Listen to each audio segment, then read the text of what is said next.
आप लोग सोच रहे होंगे कि मैं गांव में था तो मैं यहाँ कहाँ से आ गया।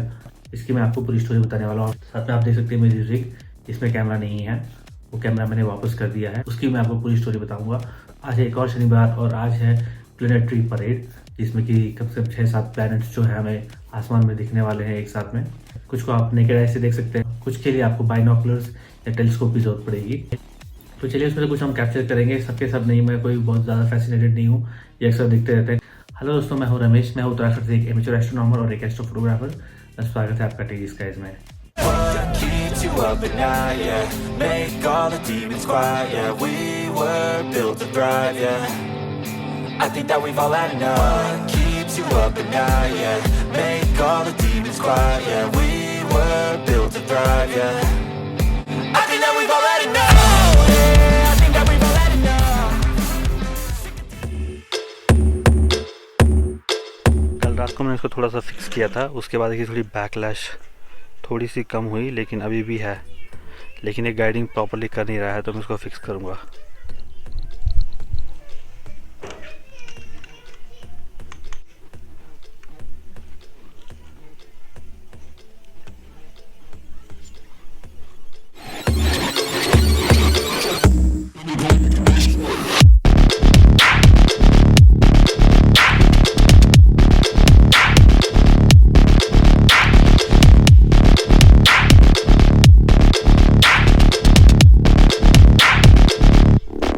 लगता है बैकलैश चला गया है,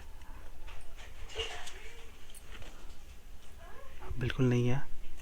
तो मेरी गाइडिंग शायद ठीक हो जानी चाहिए, और तो अब रात को ही मालूम पड़ेगा। तो चलिए, मैंने अपने माउंट की जो बैकलैश है उसको ठीक करने की कोशिश करी है। बैकलैश से कोई बहुत बड़ा प्रॉब्लम नहीं है, बट इतनी ज़्यादा बैकलैश नहीं होनी चाहिए कि PhD-2 उसको करेक्ट नहीं कर पाए। तो मैंने उसको थोड़ा फिक्स करने की कोशिश की है। ये सारी चीज़ें थोड़ी कॉम्प्लिकेटेड होती हैं, इनका असल में पता तब चलता है जब हम फील्ड में एक्चुअली में इनको ट्राई करते हैं। तो इंतज़ार करूँगा शाम का, और फिर शाम को देखते हैं ये कुछ ठीक हुआ या नहीं हुआ। लेसन लर्नड कि अब मैं बार बार 24 घंटे अपना स्कोप माउंट के ऊपर नहीं रखूँगा, क्योंकि मेरे स्कोप का और इस रिग का वेट थोड़ा ज़्यादा है, तो उसका जो काउंटर वेट है वो काफ़ी ज़्यादा एक्सटेंड करना पड़ रहा है, लगभग फुल। और उसके बाद का काउंटर वेट भी बहुत नीचे है, तो इस वजह से थोड़ा बैकलैश का प्रॉब्लम होता है। और बहुत लो एंड माउंट है, बहुत नाजुक माउंट है, तो इस वजह से उसमें थोड़ा बैकलैश में थोड़ा प्रॉब्लम हुआ है। तो चलो अब देखते हैं, शाम को ट्राई करते हैं। हो सकता है ये बिल्कुल ही ना चले, क्योंकि मैंने इसमें थोड़े कुशन्स रखे हुए हैं। हो सकता है कुशन से थोड़ा मोटर ज़्यादा टाइट हो जाए, तो मैं कोई रिस्क भी नहीं लूँगा। तो चलो देखते हैं कैसे कैसे होता है। दिन भर तो आसमान साफ था, लेकिन जैसे ही शाम हुई तो पूरा आसमान ख़राब हो गया, और रात होते होते तो बारिश भी शुरू हो गई, और मैं अपना माउंट टेस्ट नहीं कर पाया। अगले दिन सुबह जब मैं उठा तो आसमान में बादल लगे हुए थे, लेकिन जब ऊपर पहाड़ों पर देखा तो बर्फ़ भी पड़ चुकी थी। ये इस सीज़न में पहली बर्फ़बारी थी हमारे नज़दीक के पहाड़ों में, जो कि काफ़ी सुंदर लग रही थी, और मुझे उम्मीद थी कि इसके बाद आसमान साफ़ हो जाएगा। लेकिन ऐसा बिल्कुल नहीं हुआ। पूरे दिन भर बादल लगे रहे, और रात को भी बादलों ने मेरा पीछा नहीं छोड़ा। मैं काफ़ी कोशिश करता रहा हर रात, लेकिन दिन भर आसमान साफ़ रहे और शाम को आसमान फिर से ख़राब हो जाए। बस यही कहानी गांव में चलती रही, और फिर बच्चों की छुट्टियां ख़त्म हो गई और मुझे शहर जाने की तैयारी करनी पड़ी।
ये थी कहानी मेरे गांव से वापस आने की, और मेरी काफ़ी सारी रातें ख़राब हो गई because of rain and clouds.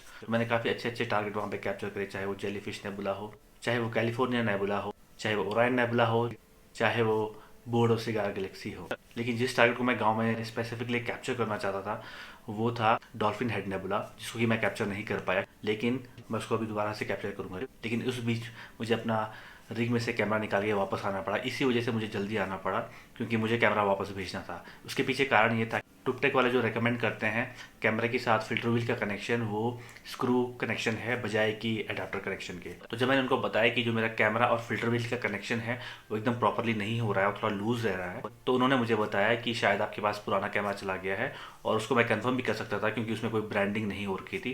तो जो लेटेस्ट उनके कैमरे आ रहे हैं उसमें प्रॉपर टुकटेक की ब्रांडिंग है। जब मैंने उनको एक कंप्लेंट किया तो उन्होंने मुझे बताया कि शायद आपके पास पुराना कैमरा चला गया है और अब हम आपको उसको रिप्लेस करके दे देंगे, आपको वो वाला कैमरा हमें वापस भेजना पड़ेगा। तो उसको वापस करने के लिए मुझे जल्दी आना पड़ा, और मैंने फिर पैकिंग वैकिंग करके पूरा कैमरा वापस भेजा, और अब मेरा जो नया वाला कैमरा है वो भी मेरे पास आने वाला है। तो आज है एक और शनिवार और 25 जनवरी, और आज है प्लैनेटरी परेड। बहुत सारे लोग इसके लिए बहुत उत्साहित हैं। हालांकि ये प्लैनेटरी परेड काफ़ी दिन तक चलेगी। ये आप देख सकते हैं, यहाँ पे वीनस है, उसके जस्ट नीचे पे सैटर्न है, लेकिन ग्लो में दिख नहीं रहा है। और फिर मैं यहाँ करूँ तो ये है अपना जुपिटर,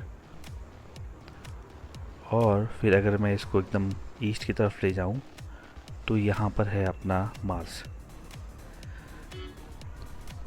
तो दोस्तों, लोग तो आज एक्साइटेड है प्लैनेटरी परेड के लिए, लेकिन मैं एक्साइटेड हूँ इस कैमरा के लिए। मैं इसको टेस्ट करने वाला हूँ एक एक्सपेरिमेंट के तौर पे। आप जानते ही हैं मेरे पास ये एसकैम्पेन का 224 MC कैमरा है जो कि प्लैनेटरी कैमरा है। ये एक गाइड कैमरा है जो कि टुकटेक का 2000 kPa है GP CMOS कैमरा। इसके साथ एक एडवांटेज है कि इसका जो पिक्सल साइज़ है वो बहुत छोटे हैं, 2.9 माइक्रोमीटर है, जबकि इसका 3.76 माइक्रोमीटर है। तो ये काफ़ी अच्छा होगा अगर मैं इसे प्लैनेटरी कैप्चर करता हूँ कि प्लैनेट की डिटेल्स वगैरह ज़्यादा इससे अच्छी आने की मुझे उम्मीद है। तो मैं ये एक्सपेरिमेंट आज करने वाला हूँ और देखने वाला हूँ कि ये कितनी बेटर इमेज ले पाता है बजाय कि इसके। सीइंग कंडीशंस बहुत अच्छी नहीं है, मुझे देखना होगा कि ये किस तरीके से कैप्चर होता है। तो मैं टेस्ट करूँगा मार्स पे, क्योंकि मैं मार्स के लिए काफ़ी एक्साइटेड हूँ। चलिए मैं आपको दिखाता हूँ कि इसकी इमेज किस तरीके से आती है। अगर आप इसकी अनबॉक्सिंग वीडियो देखना चाहते हैं तो ये रही इसकी अनबॉक्सिंग वीडियो। तो ये है हमारा कैमरा, टुकटेक का 2000 kPa GP CMOS सेंसर, और काफ़ी छोटा है, काफ़ी हल्का भी है, क्वालिटी काफ़ी अच्छी है, रोबस्ट लग रहा है एकदम। इसके साथ एडवांटेजेस काफ़ी हैं, डिसएडवांटेजेस भी हैं। एडवांटेज ये है कि इसके पिक्सल साइज़ बहुत छोटे हैं, इसका रेजोल्यूशन HD वाला है। डिसएडवांटेजेस के साथ ये है कि इसका फ्रेम रेट्स काफ़ी कम है, यानी कि 18 फ्रेम्स पर सेकंड है, जबकि मेरा जो 224 है उसका 100 से ज़्यादा है शायद। ये एक कलर कैमरा है, आप देख सकते हैं इसमें C लिखा हुआ है, और इसका सेंसर रेक्टेंगुलर है। इसमें है सोनी का IMX 290 कलर सेंसर, जो कि ZWO का भी पहले आता था 290, और शायद उन्होंने डिसकंटिन्यू कर दिया है। लेकिन उसके साथ फ्रेम रेट्स काफ़ी ज़्यादा होते थे, 110-20 फ्रेम्स पर सेकंड का था, लेकिन ये इन्होंने गाइड कैमरा में कन्वर्ट किया है इस सेंसर को शायद, और ये 18 फ्रेम्स पर सेकंड ही लेता है। तो इसके साथ डिसएडवांटेज ये रहेगा कि फ्रेम रेट्स काफ़ी कम हैं। तो ये मेरा कैमरा था, कुछ ज़्यादा खास इसमें है नहीं, बस एक कैमरा है, और इसको मैं वापस इसमें रख देता हूँ। और इसके साथ इन्होंने कुछ दी है केबल्स, ये है इसकी USB केबल, और एक USB केबल के साथ साथ इन्होंने दिया है ये गाइडिंग केबल ST4 इसको शायद कहते हैं, और एक एक्सटेंडर इसमें है। बस इतना ही है, इससे अलावा कुछ नहीं है। तो ये था हमारा अनबॉक्सिंग। इसके अंदर भी कुछ नहीं है, कोई डॉक्यूमेंट ऐसा सच कुछ नहीं है, सब कुछ आपको वेबसाइट पे ही मिलेगा। तो ये रहा हमारा कैमरा, और अब हम इसको टेस्ट करने वाले हैं।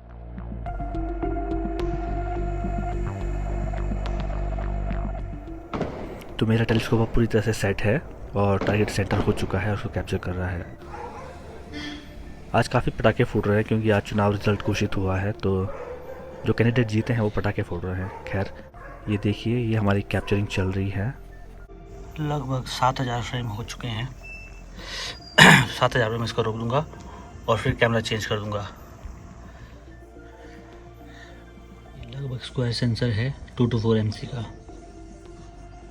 मैंने इनिशियली प्लान किया था कि मैं 224 और 2000 kPa दोनों को साइड बाय साइड टेस्ट करूंगा उसी टारगेट पे कि वो कितना ज़्यादा डिटेल्स में निकल के आ पाता है। लेकिन जब मैंने 7000 फ्रेम्स पहले 2000 kPa से ले लिए थे, उसके बाद जब मैंने 224 MC कैमरा को लगाया, उसके बाद मुझे रियलाइज़ हुआ कॉलिमेशन में थोड़ा इशू है। फिर मैंने कॉलिमेट किया अपने टेलीस्कोप को और फिर 224 से इमेजेस ली और उसके बाद दोबारा से अपना 2000 kPa कैमरा लगाया और फिर से उसकी इमेजेस ली। मैंने क्विकली कॉलीमेट किया है अपने टेलीस्कोप को और अब मैं फिर से जो गाइड कैम है उससे रिकॉर्डिंग शुरू कर दूंगा। तो मैं यहाँ से कैप्चर करूँगा, स्टार्ट कैप्चर और मार्स। हालांकि ये बहुत स्लो है, आप देख सकते हैं 3.5 फ्रेम्स पर सेकंड, जबकि वो 12-13 फ्रेम्स पर सेकंड ले रहा था। लेकिन इस वाले में मुझे अब ज़्यादा डिटेल नज़र आ रही है।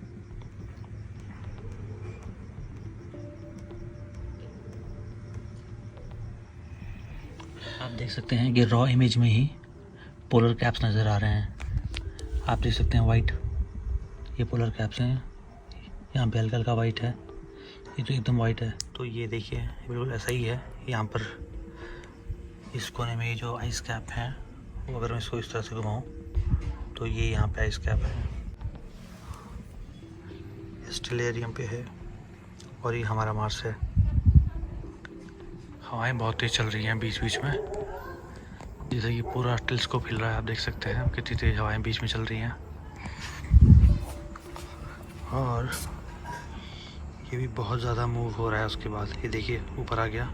कॉलिमेशन करने के बाद मैंने तकरीबन 30,000 फ्रेम्स लिए थे अपने 224 MC से, लेकिन वो पिछले कुछ दिनों से ब्लू कलर की इमेज आउटपुट में दे रहा है, जो कि बहुत मुश्किल हो रही है करेक्शन करने में। लेकिन जो ट्यूबटेक वाला कैमरा है उससे मैं तकरीबन ज़्यादा नहीं तो 1000 फ्रेम बस लिए मैंने, और उसमें से मैंने बेस्ट 20% फ्रेम्स को स्टैक किया और जो रिजल्ट मैं आपको दिखाने वाला हूँ बेस्ट 20% के हैं।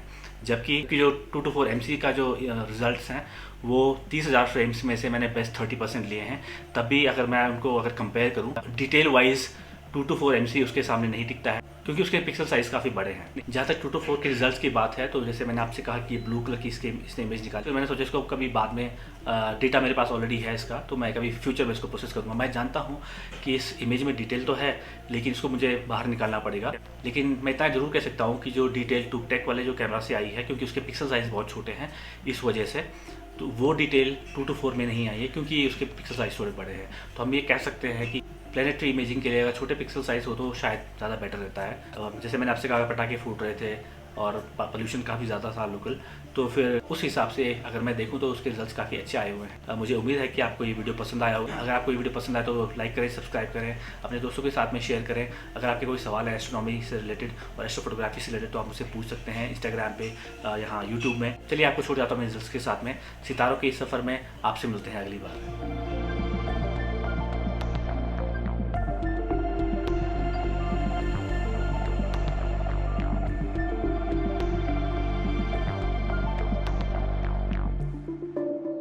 चलिए मेरा रिप्लेसमेंट कैमरा भी आ चुका है, तो इसकी अनबॉक्सिंग करेंगे आपके लिए अगले वीडियो में। इसको सेटअप करना भी मैं आपको बताऊंगा।